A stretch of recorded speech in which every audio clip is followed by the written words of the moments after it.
يخرب بيت السكيرت البيج اللي انا مش لاقياها بقالي اسبوع بدور. عايزين سكيرت بيج هو زي الشاي بلبن بس بلبن زياده. يا جماعه انا عندي مشكله مع طلبات الحضانه والمدرسه، ما عنديش مانع خالص ما تقولناش على محل معين على اساس ان مش كل الناس معاها الملاءه الماديه لاسعار المحل ده. ليه بقى بنلبس لبس غريب؟ يعني البيج بيج بدرجاته بقى فاتح غامق، مش ده اللي هيبوظ البيزنس موديل بتاع الحضانه او المدرسه.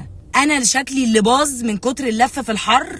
السكيرت البيج دي والله اعملوا بيزكس بقى، اعملوا حاجات ما فيهاش درجات. اسود كحلي مثلا، انا عايزه بنتي تلبس لبس كئيب في العادي، انا مسامحه وكل المامز مسامحه. في اوبشن حلو جدا وده اقتراح مني برضو لباقي المامز اللذيذه، نستغل الجروب اللي انا مش عارفه ايه فايدته في الحياه لحد دلوقتي، والمامي جابت الحاجه المعينه دي تجيب لنا معاها بقى، نصرف لك مواصلاتك رايح راجع، يعني طالما الدرجه ظبطت معاكي اظبطينا كلنا. لكن انا عشان الدرجه ظبطت مع 3 احنا في 9 بينهاروا. القصه بقى ان انا ابتديت استلف، خلاص انا عديت مرحله ان انا هشتري. جماعه معاكم بيج الدرجه دي، حاسه ان انا بنقي عفش بيتي. فده اعتذار لكل الامهات اللي انا كنت فاكره ان هم بيلبسوا عيالهم مخال، لان اكيد دول لفوا وما لقوش الدرجه. احنا هنخسر بعض وهنخسر التعليم عشان درجه لون، فبلاش يا جماعه.